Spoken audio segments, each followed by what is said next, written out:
నమస్తే, welcome to our channel. నేను మీ పద్మావతి.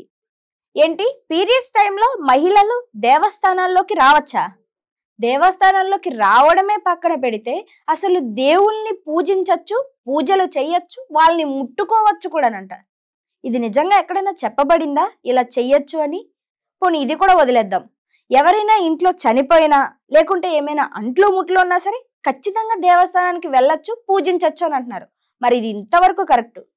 మరి ఈ రోజు దీని గురించి మాట్లాడడానికి ప్రముఖ ఆధ్యాత్మికవేత్త మరియు జ్యోతిష్య పండితులు, మహాజ్ఞాని డాక్టర్ ముల్లపూడి సత్యనారాయణ గారు ఉన్నారు. ఆయనతో మాట్లాడి ఇది అసలు ఎంతవరకు వాస్తవం అనేది తెలుసుకునే ప్రయత్నం చేద్దాం. మీరు కూడా చూసేసేయండి.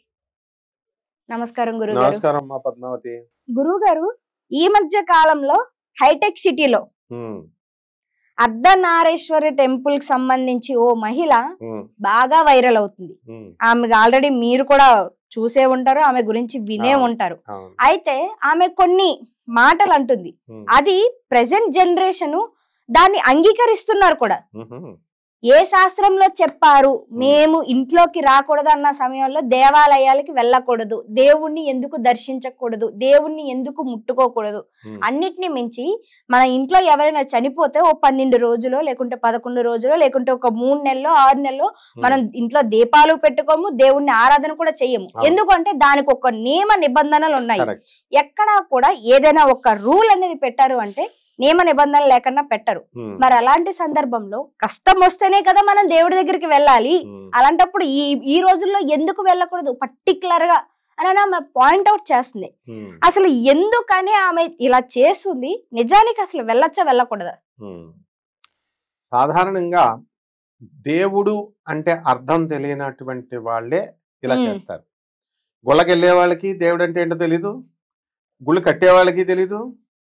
గుళ్ళకి మనము దేవుడు విగ్రహంలోనే ఉంటాడు అనుకుంటాం. అవును, భగవంతుడు అంటే ఆల్ పెర్వేడింగ్, సర్వవ్యాపకుడు, ఆల్ పవర్ఫుల్, అత్యంత శక్తివంతుడు. ఆయన మించి ఆయనకు అసాధ్యమైనది ఏది ఉండదు, ఏదైనా చేయగలడు. Omniscient, omnipresent, omnipotent అని అన్నాం. అంటే దేవుడు అణుమణువులోనూ ఉన్నాడు. God is present everywhere in the atom, ప్రతి అణువులోనూ ఉన్నాడు. కాబట్టి ఆ అణువులో ఉన్నప్పుడు మన ఇంట్లో ఉన్నాడు, మన పూజా గదిలో ఉన్నాడు, మరి పూజా గదిలో పోనే బాత్రూంలో కూడా ఉంటాడు, ప్రతి చోట ఉంటాడు. ప్రపంచం అంతా విశ్వం భగవంతుడు తప్ప ఏదీ లేదు. ఇది క్లియర్గా పురాణాల్లో చెప్తున్నాను. మహాభారతంలో బర్బరీకుడు కురుక్షేత్ర యుద్ధం జరుగుతుంటే అందరినీ చచ్చిపోయిన తర్వాత గాంధార్ వచ్చి కౌరవుల తల్లి శ్రీకృష్ణుడిని నువ్వు చంపేశావని అడిగితే రా నీ మనవడిని అడుగు అని చెప్పి బర్బరీకుడిని అడిగితే బర్బరీకుడు ఎవడో కాదు, ఘటోత్కచుడు కుమారుడు. అప్పుడు ఆయన ఏం చెప్తాడంటే, ఈయనొక్క బర్బరీకుడు ఏం చెప్తాడు, నాయనమ్మా నువ్వు చెప్పింది తప్పు, ఇక్కడ యుద్ధం చేసింది ఎవరు? అర్జునుడు బాణం వేస్తుంటే అర్జునుడు కూడా కృష్ణుడిలా కనబడుతున్నాడు. తర్వాత కర్ణుడు బాణం వేస్తుంటే రివర్స్ గా కొడుతుంటే కర్ణుడు కూడా కృష్ణుడిలా కనబడుతున్నాడు. ఇక్కడ అర్జునుడు విడిగా కనబట్లా, కర్ణుడు విడిగా కనబట్లా, బర్బరీకుడికి పైనుంచి చూస్తున్నాడు కొండ మీద నుంచి. కాబట్టి భీష్ముడు బాణం వేస్తుంటే కృష్ణుడిలాగే కనబడుతున్నాడు, అర్జునుడు బాణం వేస్తున్నా కృష్ణుడిలాగే కనబడుతున్నాడు. కాబట్టి మొత్తం విశ్వం అంతా కూడా కృష్ణుడు వేసేది, కృష్ణుడు బాణం వేసేది కృష్ణుడు, ఎదురు తిరిగేది కృష్ణుడు. అంత కురుక్షేత్రంలో భటులంతా కూడా కృష్ణుడిలాగే కనబడతారు, భీష్ముడు, ద్రోణుడు. ఇది వాస్తవమైన ఇది అనమాట అని బర్బరీకుడు చెప్తే అప్పుడు గాంధారి తెలుసుకుంటుంది. అంటే ఈ ప్రపంచంలో దేవుడు మినహా ఏది ఉండదు, మనందరం కూడా మనము దైవ స్వరూపులమే. కాబట్టి మనలోనే భగవంతుడు ఉన్నారు. మరి విడిగా పని కట్టుకుని ఎందుకు వెళ్తున్నారమ్మా గొళ్ళకి అంటే, ఈ ప్రాపర్ జ్ఞానం చేయకుండా ఆ గుడికి వెళ్ళండి కష్టాలు పోతాయి, ఈ గుడికి వెళ్ళండి కష్టాలు పోతాయి, ఈ దానాలు చేయండి, ఈ గుళ్ళో బాగా డిబ్బీలో డబ్బులు వేయండి, ఇలా చెప్తుంటే ఈ ప్రదక్షిణలు చేయండి. ఇప్పుడు స్కూల్లో స్టూడెంట్ ఉంటాడు, వాడి సరిగ్గా మార్కులు రావట్లా, ఫెయిల్ అయిపోతున్నాడు ఎగ్జామ్స్లో, నువ్వు చదవరాలు అమ్మడే కూడా బాగా చదువు అని చెప్పడం మానేసి ఈ పంతుళ్ళు జ్యోతిష్కులు వీళ్ళంతా కూడా ఏం చెప్తున్నారు, వెళ్ళి గురి చుట్టూ తిరుగు ప్రదక్షిణాలు, 108 ప్రదక్షిణాలు. ఆ గుళ్ళో ఉన్న పూజారి చెప్తాడు, ఆ గుళ్ళో ధర్మకర్తలు చెప్తారు, ఈ యొక్క బయట పంతుళ్ళు చెప్తున్నారు. ఇంకా ఆడేం చెబుతాడు, అలాగే పెళ్లి కావట్లేదు గుడి చుట్టూ తిరుగు, చెట్టు చుట్టూ తిరుగు. అలాగే ఈ యొక్క అప్పుల బాధలో ఉందండి, అసలే వీడు అప్పుల్లో మునిగిపోతే ఇక్కడికి వచ్చి గుడి చుట్టూ తిరుగు, ఈ లక్షపత్ర పూజ చేయి, అభిషేకాలు చేయి, చండీ హోమాలు చేయి, ఇప్పుడు ఇంకా బగలాంకి దశమహావిద్యల హోమాలు చేయని 1,00,000 2 లక్షలు పట్టరా అంటున్నాడు. వీడు అప్పుల్లో ఆల్రెడీ కూరుకుపోయాడు. ఈ వ్యవస్థ పాస్టర్లలో కూడా ఉంది. ప్రార్థన చేసినప్పుడు అప్పులు ఉన్నాయి స్వామి అని అక్కడికి వెళితే ప్రేయర్ చేసిన తర్వాత వీడు జేబులో డబ్బులు పాస్టర్కి ఇవ్వాలి. సో ఇక్కడ గుడికి వెళితే క్షవరమే తప్ప వివరం రాదనమాట. ఎక్కడికైనా పంతుల దగ్గరికి వెళ్ళినా, జ్యోతిష్కుల దగ్గరికి వెళ్ళినా, దేవాలయాల దగ్గరికి వెళ్ళినా ఇక్కడ డబ్బు ఎదురు ఇవ్వాలి కదా. మరి వాళ్ళు కూడా బతకాల, వాళ్ళ గురువులు ఇవ్వాలి కదా. దేవాలయానికి వెళ్ళాం, పాపం ఆ పూజారి వెయిట్ చేస్తూ ఉంటాడు, తీర్థం వేస్తుంటే ఓ 10 రూపాయలు వేస్తాడేమో అని. ఇలాంటి వ్యవస్థలో ఇప్పుడు దేవుడు అంటే కాన్సెప్ట్ వెళ్ళిన వాడికి తెలీదు, గుడి కట్టిన వాడికి తెలీదు, విగ్రహంలోనే ఉంది అంటాడు. మళ్ళీ వీళ్ళు ప్రచారాలు చేసుకుంటారు, ఈ విగ్రహం చాలా పవర్ఫుల్, ఇక్కడ మాత్రం మీకు వస్తే కోరికలు తీరిపోతూ ఉంటాయి. మరి నీకు ఇక్కడ ఈ యొక్క దిల్సుఖ్ నగర్ లో, కొత్తపేటలో ప్రత్యంగిర అమ్మవారు, వారాహి అమ్మవారి గుళ్ళు ఉన్నాయి. ఇక్కడికి వస్తే మీకు కోరికలు తీరిపోతాయి. మా దగ్గరికి విఐపీస్ వచ్చారు, సెలబ్రిటీస్ వచ్చారు. వాళ్ళ దెబ్బకి మహాలక్ష్మీదేవి గుళ్ళు, సరస్వతీదేవి గుళ్ళు అన్ని ఖాళీలు అయిపోయినాయి. సరస్వతీదేవికి ఎవరితో పని లేదు, ఇప్పుడు చదువు అవసరం లేదు, అందుకని సరస్వతి గుడి ఖాళీ, లక్ష్మీదేవి ఏదో కొద్దిగా, పార్వతీదేవి గుళ్ళు ఖాళీ. ఈ దెబ్బకి వారాహి ప్రత్యేకంగా దెబ్బకి ట్రెండింగ్ తీసుకొస్తారు. 20 సంవత్సరాల్లో ట్రెండింగ్ తీసుకొచ్చారు. నిమిషాంబిక గుడి అని ఒకళ్ళు పెట్టారు, నిమిషాలకి అంబిక అంట ఆవిడ. తర్వాత దాని అర్థం ఏమిటో మరి శాస్త్రాల్లో ఉన్నటువంటి అన్ని మనం కోరిన తీరితే నిమిషంలో తీరుతుంది, లేకపోతే 21 రోజుల్లో తీరుతుంది. ఆ దేవాలయాన్ని నేను కూడా దర్శించాను, అందులో నేను కూడా ఉన్నాను. చిలుకూరుకు బాలాజీ దేవాలయం చుట్టూ తిరిగితే 180 ప్రదక్షిణాలు చేస్తే వేసా వచ్చేస్తుంది. వేసాల దేవుడు, సాక్షాల దేవుడు, ఇలా హోమాలు చేస్తేనేమో జ్యోతి, అగ్ని దర్శనం అంట, కొత్త కొత్త పేర్లు పెట్టడం. అమ్మవారు అందులో కనబడిపోయాడు, వినాయకుడు అందులో కనబడిపోయాడు. ఇట్లా వీళ్ళు ఇష్టం వచ్చినట్టు చేస్తుంటే ఈమె చేసిన దాంట్లో తప్పే ఉందమ్మా. ఆ దేవాలయం ఆవిడ పాపం, ఆవిడ ఏదో గుడి కట్టుకుంది, పంతులు హ్యాండ్ ఇచ్చి ఉంటాడు ఆ 5 రోజులు, ఆవిడకి ఎవరు లేరు, లోపలికి వెళ్ళిపోయింది, మెన్స్ట్రల్ సైకిల్లో ఉంది. కానీ వాళ్ళ వాదనలో తప్పు ఉందన్నమాట. ఏంటంటారు అసలు చెప్తా, వాళ్ళు చేసేది ఏంటంటే, వాళ్ళు ఏమంటున్నారు, లోపలికి వెళ్ళడం తప్పు. ఎందుకంటే ఇప్పుడు సపోజ్ ఉదాహరణకి పూజలు చేస్తాం, పూజలు మటన్లు చికెన్లు తింటారు అందరూ, జనం అంతా తింటున్నారని చెప్పేసి మేము మటన్ తింటున్నామని మటన్ ఎముకలన్నీ మెడలో వేసుకుని వస్తున్నారా? రారు కదా. సీక్రెట్ గా ఇంట్లో వండుకొని తింటారు. మామూలుగా ఏ కులం వాళ్ళు ఆ కులం తింటారు. ఓకే. రెండవది, పిల్లలు ఎలా పుడతారో తెలుసు జనం అందరికి, భార్యాభర్తల సంగమం చేస్తే పుడతారని. మరి భార్యాభర్తల సంగమం అనేది బెడ్రూమ్ లో చేస్తారా, లేకపోతే పబ్లిసిటీలో పబ్లిక్ లో చేస్తారా? కొడతారు, బెడ్రూమ్ లో చేసుకుంటారు. అంటే చాటుగా చేయాలి కొన్ని. అలా పెద్దలు కొన్ని ఆచారాలు పెట్టారు. ఈ ఆడదాని మెన్స్ట్రల్ సైకిల్ వచ్చినప్పుడు ఆడ స్త్రీకి ఈ 3 రోజులు మానేయమ్మా.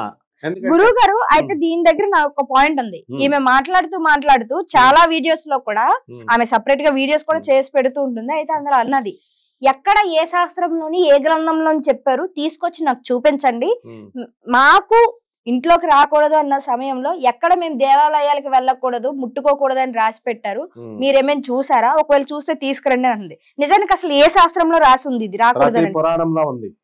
అతను ఏం చెప్తున్నాడు, వాళ్ళు ఆ వీడియోలో ఏ వేదంలో ఉంది, ఏ పురాణంలో ఉంది, ఇది ఒకటి బాగా ఫ్యాషన్ అయిపోయింది ప్రతి వాడికి. 18 పురాణాలు ఉన్నాయి, 18 ఉప పురాణాలు ఉన్నాయి, ఉపనిషత్తులు ఉన్నాయి.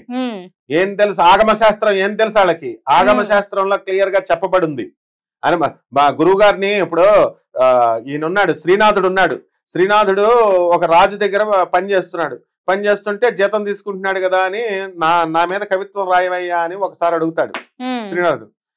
రాజుని అవతలబా అంటాడు. అప్పుడు శ్రీనాథుడు ఏం చెప్తాడు, నీ దగ్గర డ్యూటీ చేస్తున్నానని చెప్పేసి నువ్వు అడిగితే సరిపోద్ది అనుకుంటున్నావా? ఉయ్యాల ఊగుతూ చక్కగా మృష్టాన్న భోజనం చేసి నేను రెస్ట్ తీసుకుంటూ ఉండి, ప్రియురాలు వచ్చి తమలపాకులు చిలుకలు నోట్లో పెడుతుంటే అది ఆ కిళ్ళి నములుతూ అప్పుడు వస్తుందా ఆ పద్యము, నువ్వు అడిగినప్పుడు రాసే పద్యం అంటే వచ్చేస్తుందా అని అడుగుతాడు. అలాగే రావణాసురుణ్ణి చచ్చిపోయేటప్పుడు రామ భగవానుడు ఏమంటాడంటే, లక్ష్మణ వెళ్ళి నేర్చుకో, ఆయన రాజనీతిజ్ఞుడు చచ్చిపోతాడు అని చెప్పి పంపుతాడు. అది పురాణంలో లేదు, కల్పిత స్టోరీ, కానీ మంచిగా ఎన్టీ రామారావు బాగా పెట్టాడు. పెడితే రావణాసురుడి దగ్గరికి లక్ష్మణుడు వెళ్తే చీపా అంటాడు రావణాసురుడు.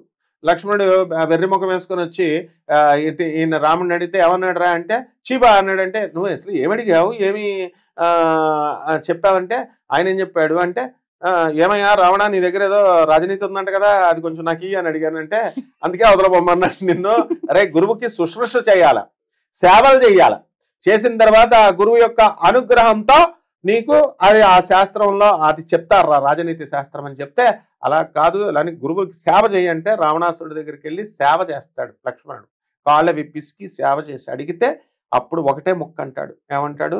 నీకు ఇతరులు ఏదైతే చేయకూడదు అనుకుంటావో నువ్వు అది ఇతరులకు చేయకు అన్నాడు. లక్ష్మణుడికి ఏమో అర్థం కాల. మళ్ళీ వచ్చాడు. మళ్ళీ వచ్చి ఏమిట్రా అంటే, నీకు ఇతరులు ఏదైతే చేయకూడదు అనుకుంటావో కోరుకుంటావో అది ఇతరులకు చేయకు అన్నాడు అని చెప్తాడు. అంత బాగా అన్నాడు ఆ మహానుభావుడు అని అన్నం పెట్టినట్టు ఎంట్రామరావు పెడతాడు. అంటే ఇతరులు మనల్ని మోసం చేయకూడదని మనం అనుకుంటాం కదా, అది మనం ఇతరులకు మోసం చేయకూడదు, అది అందులో ఉన్న రాజనీతి. మనం ఇప్పుడు మనల్ని ఎవడైనా తన్నాలని అనుకుంటామా? అనుకోం కదా. మనం ఇతరులను తన్నకూడదు, మనల్ని ఇతరులను మోసం చేయకూడదు చెప్పాడు. బాగుంది. అలా వీళ్ళు ఏ పురాణంలో ఉంది, ఏ శాస్త్రంలో ఉంది, ఏ వేదంలో ఉందని ప్రతి ఒక్కడికి బాగా ఫ్యాషన్ అయిపోయింది ఇది. గురువులు ఎవరున్నారు? వెళ్ళమన చాగంటి కోటేశ్వరరావు దగ్గరికి, వెళ్ళమన మా గురువు గరికిపాటి దగ్గరికి, వెళ్ళమన నండూరి దగ్గరికి, వెళ్ళమన సామవేదం షణ్ముఖ శర్మకి, వెళ్ళమన మన గురువు గారు అయినటువంటి బద్దిపత్తి పద్మాకర్ రావు గారి సేవ చేయమని కాళ్ళ పిసకమను. పిసికితే అప్పుడు ఏ పురాణంలో ఉందో ఎక్కడ ఉందో చెప్తారు. అంతేగాని ఏ వేదంలో ఉంది, ఏ పురాణం నా దగ్గరికి గురువు దగ్గరికి నువ్వు వస్తావా, లేకపోతే వాళ్ళు వచ్చి నీ దగ్గరికి వస్తారా? గురువులకే సవాల్ విసురుతున్నారు. గౌరవాన్ని నరకాలకి విసిరివేయబడతారు. అంటే డొనేషన్లతో గుడి కట్టేస్తారమ్మా. గుడి అనేది ఒక బిజినెస్. ఇప్పుడు ఆ గుళ్ళ బిజినెస్ లో డబ్బులు పెట్టి కడుతున్నారు. ఈ పిచ్చి జనానికి బుద్ధి లేదు వీళ్ళకి. ఒక help the poor help the needy అంటే ఒకటి చేయడు. స్వామి వివేకానంద గురువు, నరనారాయణులు రామకృష్ణ పరమహంస స్వామి వివేకానందలు అనాథలకు సేవ చేయరు, help the humanity, serve the humanity, this is the real service to God అని చెప్తున్నాడు. దైవ సేవ చేసేది వాళ్ళు. అంతేగాని గుళ్ళు గోపురాలు రాళ్ళు కట్టేసి రాళ్ళల్లో శక్తి ఉంది, రాళ్ళు ఏం చేస్తాయి రాళ్ళు, ఏం చేస్తాయి రాళ్ళు ఇవన్నీ. కాబట్టి దేవాలయాల కాన్సెప్టే బోగస్ అయినప్పుడు మనకి ఈ దేవాలయంలోనే లేడు కదా దేవుడు, అన్ని చోట్ల ఉన్నాడు కదా.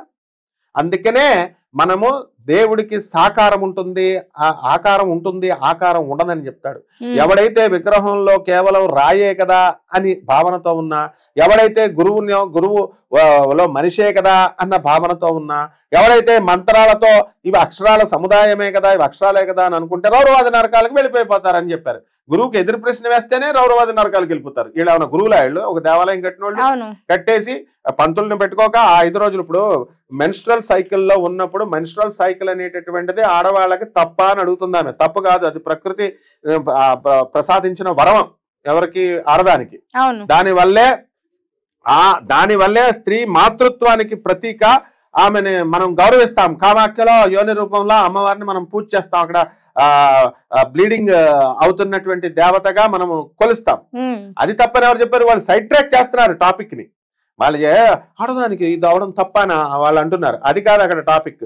నువ్వు మెన్స్ట్రల్ సైకిల్లో ఉన్నప్పుడు నీకు ఆగమ శాస్త్రం నువ్వు రూమ్ లోకి వెళ్ళొద్దని చెప్పింది, దేవుడి దగ్గరికి వెళ్ళొద్దని చెప్పింది. నువ్వెందుకు చేసావు అర్చన? అది ఈమె అర్చన చేసిందే కాక, ఈమె పూజ చేసిందే కాక మీరు కూడా రండి ఏం పర్వాలేదు అని అంటే తాను చెడిన గాడిద మొత్తం ఊరంతా చెడగొట్టిందని ఏమవుతుంది, తన చెడిన కోతి వనమంతా చెడగొట్టేసింది.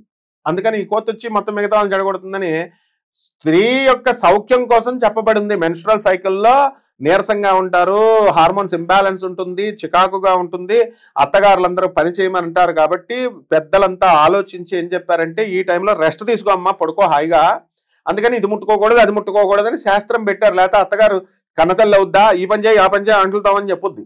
అందుకోసం రెస్ట్ చెప్పారు. అంతేగాని అది ముట్టేసుకుంటే ముట్ట అవుతుందని కాదు. గాలికి ముట్టుండదు, నీరుకు ముట్టుండదు. ఓకే, బస్సుల్లో వెళ్తున్నారు. ఇప్పుడు వీళ్ళు ఒక బహిష్ట అయినటువంటి స్త్రీ, మిగతా వాళ్ళంతా భక్తులు వెళ్తుంటారు, ముట్టుకుంటారు. మరి వీళ్ళకి తెలియనప్పుడు వీళ్ళు దేవాలయాలకు వెళ్తారు, మిగతా వాళ్ళు వీళ్ళు ముట్టుకోలేదు. నేను బహిష్ట నేను మిమ్మల్ని ముట్టుకుంటున్నానంటే అంతా బస్ దిగి పారిపోతారు, వాళ్ళకి వెళ్ళరు వాళ్ళు. అంటే సీక్రెట్ గా జరుగుతాయి ఇవన్నీ. ఇవి సీక్రెట్ గా ఉంచాల్సింది తీసుకొచ్చి బహిష్టం చేసి ఏదో పెద్ద గొప్ప విషయంలో మీరు కూడా వచ్చేయండి బహిష్ట అయిన వాళ్ళు అంటే ఎట్లా? బహిష్ట అయినటువంటి వాళ్ళు వెళ్ళకూడదని ఆగమ శాస్త్రం క్లియర్ గా చెప్తుంది. ఇక మిగతా ఏ అధ్యాయాలు ఏ పురాణాల్లో ఉన్నాయో కావాలనుకుంటే గురువుల్ని శుశ్రూష చేసి అడగాలి తప్ప ఏదో వీడియోలో 4 వాగుళ్ళు వాగేస్తే సరిపోదు. That is the first objection, ruled out. రెండోది ఏంటి, ఇంకోటి ఏదో ఇంట్లో ఎవరైనా కాలం చేస్తే అయినా కూడా దేవాలయాలకు రావచ్చు, దేవుణ్ణి దర్శించుకోవచ్చు, మన భక్తిని ప్రసన్నం చేసుకోవచ్చు. తొక్క ఇక్కడ ఎవరు వీళ్ళంతా ఇక్కడికి వచ్చే వాళ్ళంతా కూడా భక్తులు కాదు. వీళ్ళంతా ఆపదల్లో అప్పుల పాలు అయిపోయారు, దురాశకి డబ్బులు ఇస్తే 10 లక్షలు ఇస్తే డబల్ ఇస్తావు అంటారు, 20 లక్షలు. అప్పుడు డబ్బులు ఇచ్చేస్తారు వీళ్ళు. ఆ డబ్బులు లాస్ అయిపోయారు కదా, అందుకని దేవుడు గుర్తొస్తాడు. ఆ తర్వాత గ్రీడీ ఒక సాఫ్ట్వేర్ ఇంజనీర్ కావాలా, అమెరికా కావాలా, ఆడు తర్వాత వదిలేసి వెళ్ళిపోతాడు, అది వేరే విషయం. ఇలాంటివన్నీ కూడా అవకాశాల గుళ్ళకి వెళ్ళే వాళ్ళు అందరూ అంతే. కేవలం 1% ఏదన్నా ఎక్సెప్షన్ మంచోళ్ళు ఉంటే, కృష్ణుడే చెప్పాడు స్వయంగా భగవద్గీతలో, అర్థార్థి డబ్బు కావాలనుకునేవాడు నేను ఇస్తాను, కామార్థి వాడికి ఏ కోరిక కావాల్సింది ఇస్తాను నేను. కానీ లాస్ట్ లో ఒకటి చెప్పాడు, నిష్ఫలాపేక్షతో నన్ను పూజ చేసేవాడికి మాత్రం నాకు వాడు ఇష్టడు అన్నాడు. కాబట్టి గుళ్ళకి వచ్చే బ్యాచ్ అంతా కూడా ఈ బ్యాచ్ గుళ్ళకి వెళ్తారా, ప్రదక్షిణలు చేస్తారా, రారా ఒకసారి ఒక అధ్యాయం అప్పచెప్పు, షిరిడి సాయినాథుడు అధ్యాయం ఫస్ట్ చాప్టర్ అప్పచెప్పండి, సాయిబాబాని క్లీన్ చేస్తారనమాట వాటర్తో, సోప్ మళ్ళీ మంచిగా రావాలని క్రీమ్ సోపులతో పోటీ పడతారు అక్కడ. మామూలు రెగ్జానా సోపుతో అయితే తక్కువ వరాలు, క్రీమ్ సోపులతో అయితే ఇంకా ఎక్కువ వరాలు. చదువుకున్న ఆవిడేమో చదువుకున్నామేమో ఆ గుడి ముందు తుడుస్తుంది, సపోజ్ ఫర్ ఎగ్జాంపుల్ కల్లాపేస్తుంది, సేవ అంటారు వీళ్ళు. ఇంకో చదువుకున్నామె వచ్చి నేను కూడా అక్కడే తుడుస్తాను, నేను ముగ్గేస్తానంటది. ఈమె చదువుకుంది కదా, డిగ్రీ చదివింది కదా, ఈమె బోధనలు చేయొచ్చు కదా, ఆమెమో అంట్లు కొంచెం ముగ్గులు వేయచ్చు కదా. నో, అందరూ సేవ అంటే ఎక్కిచ్చేశారు జనాలకి. దేవుడు సేవ, ఆశ్రమాలు సేవ, స్వామీజీలు సేవ, వీళ్ళు మాత్రం బిజినెస్లు చేస్తారు. కాబట్టి వీళ్ళు మాత్రం టికెట్లు కొట్టాలా, గొళ్ళకి టికెట్లు, డబ్బులకి టికెట్లు, పూజలకి టికెట్లు, డబ్బులు లేకుండా హుండీ లేకుండా ఎలా మెయింటైన్ చేస్తుంది, కరెంట్ బిల్లు ఎలా కడుతుంది, విగ్రహం ఎలా వస్తుంది, అంతా ఎప్పుడైనా సరే బిజినెస్. టెంపుల్ అంటే బిజినెస్ అయిపోయింది అనమాట, అందులో డౌటే లేదు. కేవలం పై ఆశ్రమం అంటే బిజినెస్.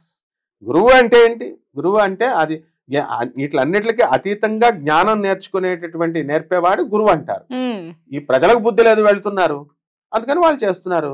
ఇందులో పెద్ద విశేషంగా వాళ్ళు చేయడానికి ఏముంది, వెళ్ళాలా వెళ్ళకూడదా, దీని మీద పెద్ద డిబేట్ లాగా పెద్ద వచ్చేయండి మహాజ్ఞానులు వీళ్ళు. సమబుద్ధులు ఉండాలా. నువ్వేం చదివావు? నేను ఐఐటి మెడ్రాస్ లో డాక్టరేట్షిప్ చేశాను, నేను ప్రొఫెసర్ని, అధర్వణ మీద పండితుడిని, నేను బదివాడ దేవస్థానం గురువుల దగ్గర పెరిగినటువంటి వాడిని. 18 అష్టాదశ శక్తి పీఠాలకి, 12 జ్యోతిర్లింగాలకి ఆన్ అఫీషియల్ డ్యూటీ నేను వెళ్ళేవాడిని. గరికపాటి శిష్యుడిని నేను, భారతీ తీర్థస్వామి వారి శిష్యుడిని, ఇప్పుడు చెప్పినటువంటి 5 గురువులకి ఏకలవ్య శిష్యుడిని నేను. మరి వాళ్ళు చెప్తే, జ్ఞాన పండితులు చెప్తే ఇదవుద్ది, కానీ నోటికొచ్చినట్టు చెప్పేస్తే సరిపోద్దా? నువ్వు నాతో డిబేట్ చేయడానికి నువ్వేం సరిపోతావు, ఎవరైనా సరిపోతారు అసలు.